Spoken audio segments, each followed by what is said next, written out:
toutes, bonjour à tous, je suis ravi de vous retrouver pour une nouvelle interview. Vous savez que Tom et moi, nous sommes en 3e année de bachelor en économie politique à l'université de Lausanne.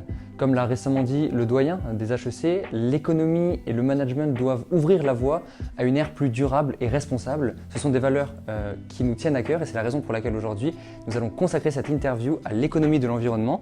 Pour ce faire, j'ai l'honneur et la chance de recevoir Boris Thurm. Boris, bonjour. Bonjour. Merci beaucoup d'être avec nous. Merci à vous de me recevoir, c'est un grand plaisir.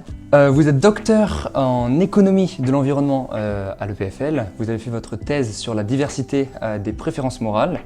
Depuis, vous êtes économiste et scientifique de l'environnement. Vous vous intéressez aux questions de durabilité en général, au changement climatique, à la gestion de l'eau, aux technologies énergétiques. Vous avez aussi contribué à un outil en ligne pour simuler des scénarios de décarbonation de la société et visualiser les conséquences environnementales et socio-économiques. Tout à fait. Aujourd'hui, on va essayer de définir ensemble un peu les enjeux qui sont liés à l'économie. La première question qu'on peut se poser, c'est qu'est-ce qu'on entend par économie de l'environnement et en quoi est-ce différent de l'économie plus traditionnelle qu'on apprend par exemple dans les cursus HEC? Alors, l'économie est une discipline assez vaste. L'idée première, c'est d'étudier la production de biens, de ressources, de biens et de services, leur échange et leur consommation. Et l'économie de l'environnement, en fait, c'est une sous-discipline de l'économie qui va s'intéresser aux problèmes environnementaux, c'est-à-dire à la pollution de l'air, de l'eau, des sols, au changement climatique, aux impacts du changement climatique sur l'activité humaine et, à l'inverse, aux conséquences de l'activité humaine sur l'environnement.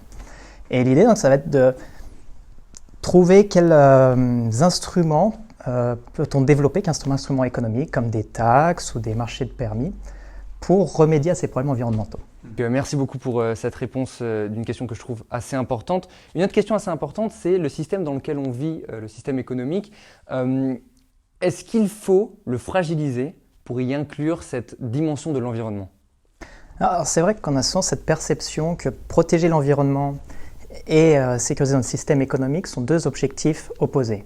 Que si, par exemple, on veut réduire la pollution, cela va fragiliser notre économie, comme détruire des emplois, réduire la croissance. Et c'est totalement faux, parce qu'en fait, il y a de nombreuses études qui montrent que aller vers une société plus durable, plus neutre en carbone, peut permettre de créer de l'emploi, peut favoriser la croissance. Mais d'une manière, je dirais, plus générale, même si on vient à la définition même de l'économie, la bonne gestion des ressources. Et c'est vrai que pendant longtemps, historiquement, les ressources naturelles et les problèmes environnementaux ne faisaient pas partie de l'économie parce que la priorité, c'était sur un développement économique, donner à manger aux gens, s'assurer qu'il n'y avait plus de famine, réduire la pauvreté. Et on avait une sorte d'impression que l'environnement, l'air, l'eau étaient abondants et que même si on polluait, ce n'était pas si grave. Évidemment, aujourd'hui, ce n'est plus le cas. On se rend bien compte que non, nos activités ont un fort impact et menace même finalement notre système économique parce qu'on voit avec le changement climatique, il y a des risques donc, de famine, de grands bouleversements de migration, de perte de sol, destruction de sol, de montée des eaux, etc., inondations.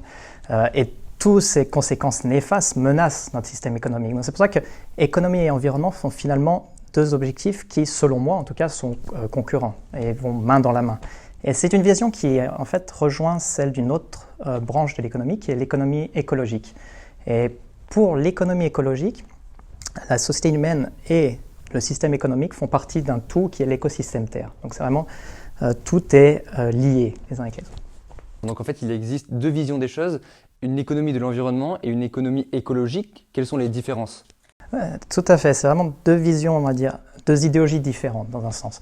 L'économie de l'environnement, c'est construit sur l'économie classique. On va utiliser les instruments classiques comme des taxes, des marchés de permis pour remédier aux problèmes environnementaux, aux dommages créés par notre activité sur l'environnement. À l'inverse, l'économie écologique provient plus de la science écologique, on va dire, et donc considère que l'économie, la société et l'environnement sont un tout. C'est une vision plus transdisciplinaire, plus holistique que l'économie donc, de l'environnement qui est vraiment plus une extension de l'économie classique. La question qui suit, elle va concerner donc, le système capitaliste. Donc, peut-être un mot qui fait un peu peur, mais dans son ensemble, le capitalisme, est-ce qu'il est compatible avec cette protection de l'environnement?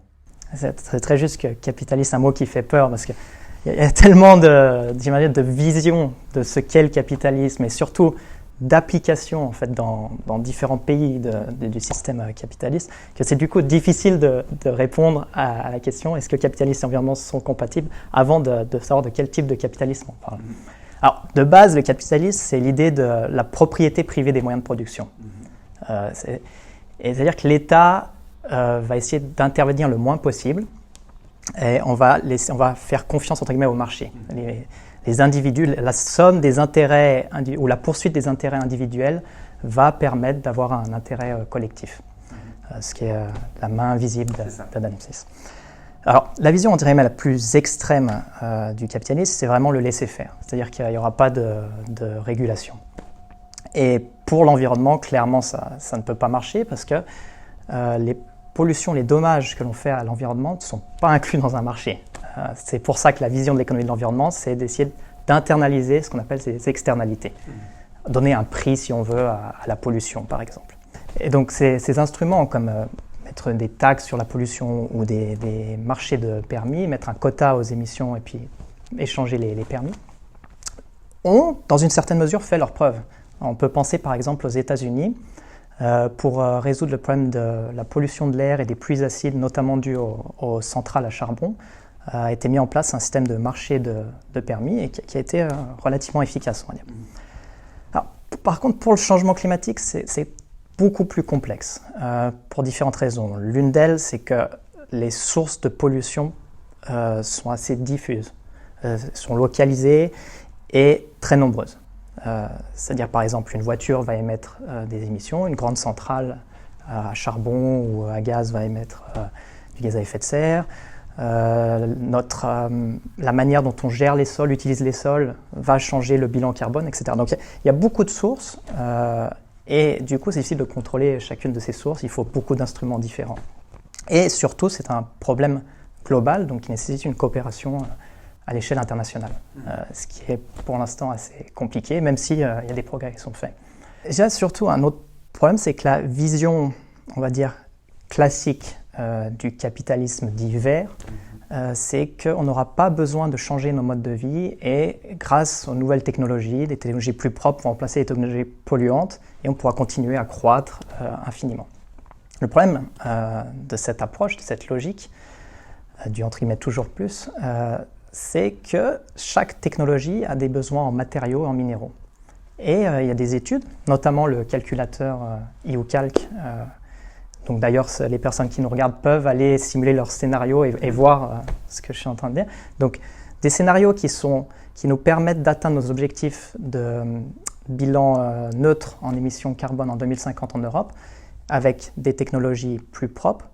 Eh bien, ces scénarios-là induisent une pénurie de matériaux et de minéraux. On n'aura pas assez de matériaux et de minéraux pour, partout dans le monde, arriver à une transition seulement technologique. Ce qui veut dire qu'il va falloir aussi adapter nos modes de vie, nos comportements, afin de mieux consommer, moins consommer, réduire nos déplacements et notre consommation, etc.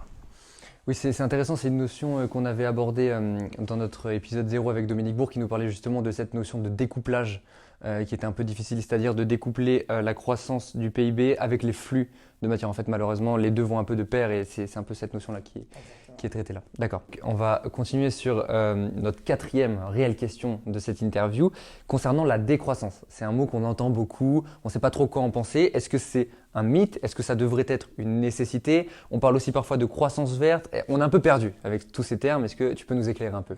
Alors, c'est vrai que peut-être avant de parler de décroissance, on va essayer de parler de croissance. Croissance économique, qu'est-ce que c'est? C'est l'idée qu'on va augmenter notre production de biens et de services. Et c'est généralement mesuré avec le produit intérieur brut, le PIB. Alors, pourquoi cet objectif d'augmenter notre production?